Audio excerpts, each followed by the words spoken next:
খুব সামান্য তেল মশলা দিয়ে আজকের চিকেনটা আমি রান্না করে দেখাবো, যেটাকে কিনা বলা যেতে পারে ওয়ান পট চিকেন কারি। এটা কিন্তু খেতে ভীষণ ভালো হয়েছিল আর একেবারে পাতলা ঝোল, আর তার সাথে বানিয়ে নিয়েছিলাম গরম গরম ভাত। চিকেনটা বানানোর জন্য আমি এখানে নিয়ে নিয়েছি 3টে আলু আর ছোটো সাইজের 2টো পেঁপে।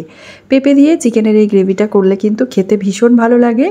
আর পেঁপেটা কিন্তু লিভারের জন্য খুবই উপকারী একটা সবজি। তো সেই কারণে আজকে চিকেনটা একেবারে কম তেল মশলা দিয়ে আলু আর পেঁপে দিয়ে আমি এর ঝোলটা করব। আর তার সাথে একটু উচ্ছে সেদ্ধ করে নেব আর গরম গরম ভাত। এই হলো আমার আজকের লাঞ্চের মেনু। তো প্রথমে আলুর খোসাটা ছাড়িয়ে নিচ্ছি, আলুটা কেটে নেব আর এর সাথে আমি কিছু মশলাও ব্যবহার করব। মশলার মধ্যে আদা, রসুন, পেঁয়াজ, কাঁচা লঙ্কা এসব বাটা দিয়ে আজকে রান্নাটা করব। কোনো রকমের গুঁড়ো মশলা আমি এই রান্নাটাতে দেব না। তো আলু আর পেঁপেটা এভাবে কেটে নিয়েছি একটু বড় করেই। এবার আমি আলু পেঁপেটাকে বেশ ভালো করে ধুয়ে নিচ্ছি। ধুয়ে নেওয়ার পরে আমি এখানে চিকেনটা কিন্তু আগে থেকেই ধুয়ে রেখেছিলাম। এখানে মোটামুটি 1 কেজি চিকেন আছে। তো চিকেন আগে থেকে ধুয়ে রেখেছি আর এই যে সবজি টবজি সব কিছু ধুয়ে নিচ্ছি।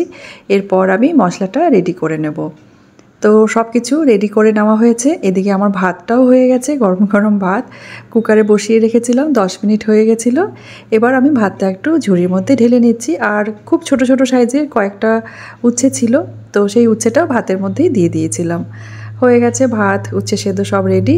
এবার আমি 3টে পেঁয়াজ আর কয়েক কোয়া রসুন, কাঁচা লঙ্কা আর আদা কেটে নিয়েছি। এবার আমি আদা, রসুন আর কাঁচা লঙ্কাটা পেস্ট করে নিচ্ছি। মশলাটা বাটা হয়ে গেছে, চলুন এবার রেসিপিটা স্টার্ট করছি। প্রথমে একটা কড়াই নিয়ে নিয়েছি, যেই কড়াইটাতে আমি চিকেনটা বানাবো তার মধ্যেই আমি চিকেনগুলো দিয়ে দিলাম, কেটে রাখা পেঁয়াজটা দিয়ে দিয়েছি আর আদা, রসুন আর কাঁচা লঙ্কার পেস্টটাও আমি দিয়ে দিলাম একই সাথে।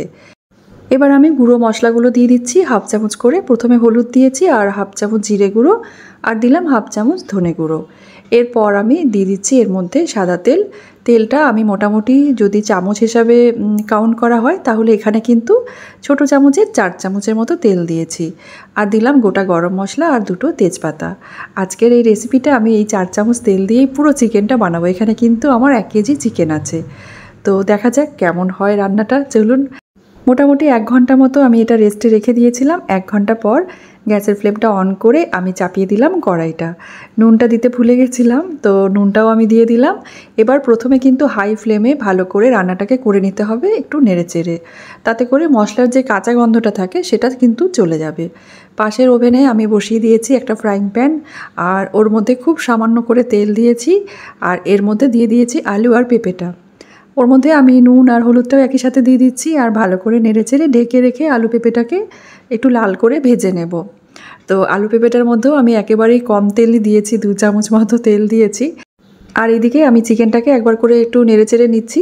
চিকেনের যে একটা কাঁচা গন্ধ থাকে, মানে মশলাটার যে কাঁচা গন্ধ থাকে, যাতে সেটা চলে যায় সেই অবধি ভালো করে নেড়ে নিয়েছিলাম। তারপরে আমি ঢেকে রেখে দিয়েছিলাম আর ঢেকে রেখে মাঝে মাঝে একবার করে একটু চিকেনটাকে নেড়েচেড়ে নিচ্ছি, যাতে নিচে পোড়া না লেগে যায়। আর এবার আমি এর মধ্যে দিয়ে দিয়েছি একটা বড় সাইজের টমেটো। টমেটোটা দেওয়ার সাথে সাথে আমি এদিকে আলু আর পেঁপেটাও ভাজা হয়ে গেছে, সেটাও দিয়ে দিলাম। ফ্রাইং প্যানে কিন্তু একেবারেই তেল নেই, খুব কম তেলেই আজকের এই রেসিপিটা আমি করার চেষ্টা করছি। যতটা পারা যায় তেল মশলাটা যাতে কম খাওয়া হয় সেটারই চেষ্টা করছি।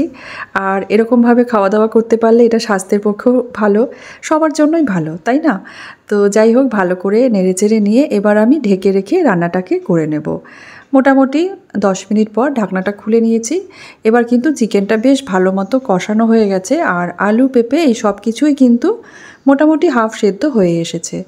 তো এবার আমি ওপর দিয়ে দিয়ে দিচ্ছি গরম জল।